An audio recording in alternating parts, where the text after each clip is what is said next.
सम्मान तो काफ़ी मिला था। सांसद बने, वहाँ पर केंद्र में मंत्री बने, इतना बड़ा सम्मान एनडीए ने दिया, माननीय प्रधानमंत्री जी ने दिया। मुझे लगता है कि आगे भी उनके सम्मान का ज़रूर ख्याल रखेगा। अगर साथ रहेंगे, साथ चलेंगे तो निश्चित रूप से उनके सम्मान का ख्याल रखा जाएगा। नमस्कार, आप लाइव स्ट्रीम्स देख रहे हैं। मैं हूं आपके साथ रोहित वर्मा।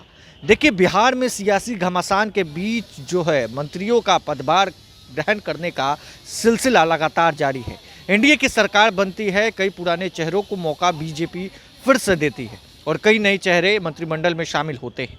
अब ऐसे में बिहार सरकार के मंत्री नीरज सिंह बबलू ने पीएचईडी डिपार्टमेंट का पदभार ग्रहण किया है।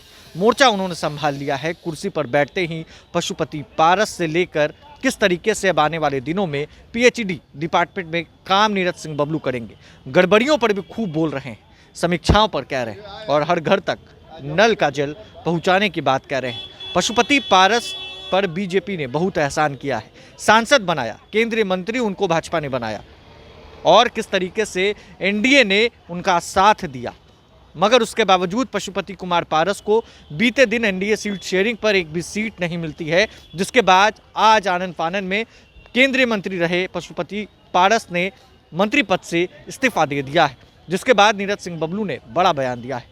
क्या कुछ कह रहे हैं नीरज सिंह बबलू, जरा इस वीडियो में सुने। सम्मान तो काफ़ी मिला था।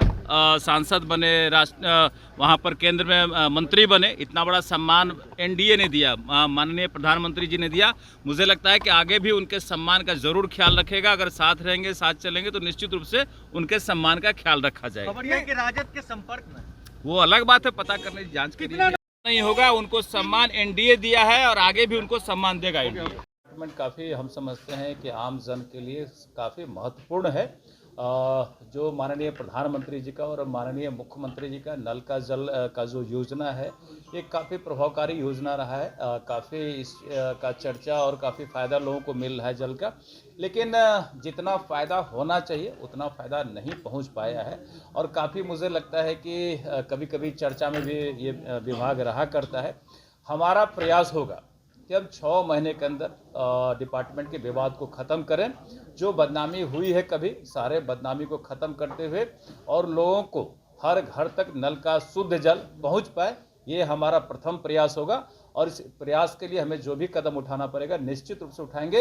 हर घर तक नल जल को पहुंचाएंगे। माननीय मुख्यमंत्री जी का जो सपना है उसे पूरा करेंगे, माननीय प्रधानमंत्री जी का जो सपना है उसे पूरा करेंगे। गड़बड़ी की भी बात इस डिपार्टमेंट को लेकर है, क्या वैसे लोगों पर भी कार्रवाई करना चलेगा? देखिए, निश्चित रूप से हम पिछले 18-19 साल से विधानसभा के सदस्य हैं और 18-19 साल में जब भी विधानसभा में हम बैठते हैं, क्वेश्चन आवर आता है, तो कभी विरोधी सवाल उठाया करते हैं कि भाई नल जल में, पानी में, पीएचडी में गड़बड़ी है। तो इतना ज़्यादा गड़बड़ी हो जाता था कि मुझे लगता है कि पक्ष विपक्ष दोनों मिल के हल्ला करते थे और कभी हम लोग भी पक्ष में भी रह के, विपक्ष में भी रह करके इस डिपार्टमेंट पर हल्ला किए। आज बड़ी जिम्मेवारी के रूप में हम इसे देख रहे हैं और हम उस 15-20 सालों को भी देख रहे हैं कि जिसमें इतना हंगामा हुआ करता था। हमारा प्रयास रहेगा कि हंगामा खत्म हो और काम सही से हो। दोबारा मंत्री बने, बीजेपी ने भरोसा जताया। निश्चित रूप से माननीय प्रधानमंत्री जी का, माननीय गृह मंत्री जी का, माननीय राष्ट्रीय अध्यक्ष का और माननीय हम अपने प्रदेश अध्यक्ष सम्राट चौधरी जी का आभार व्यक्त करते हैं। अपने छातापुर के जनता का आभार व्यक्त करते हैं, जिनके सहयोग से हमें फिर से मंत्री बनने का मौका मिला और जो हम पर उम्मीद जताया गया है, निश्चित रूप से उस उम्मीद पर हम खड़ा उतरने का प्रयास करेंगे। तो आपने सुना बिहार सरकार के मंत्री नीरज सिंह बबलू को, जिन्होंने कहा है कि बीजेपी और एनडीए सरकार ने उनको सांसद बनाया, सांसद बनाने के बाद उनको केंद्रीय मंत्री बनाया गया और उसके बाद भी जब अब बिहार में ये चर्चा है कि पशुपति पारस आरजेडी से संपर्क में है, उस पर भी उन्होंने खूब बोला है। बहरहाल अब आगे देखना है क्या राजद के साथ पशुपति पारस जाते हैं, क्या चिराग पासवान जिस तरीके से 5 सीटों पर चुनाव लड़ने वाले हैं, क्या पशुपति पारस चिराग पासवान से साइड हो जाते हैं, एनडीए से साइड हो चुके हैं। बहरहाल इसका बस इतना ही। अगर आपने तक लाइव सिटीज़ को सब्सक्राइब नहीं किया है, जल्द से जल्द लाइव सिटीज़ को सब्सक्राइब कर ले। धन्यवाद।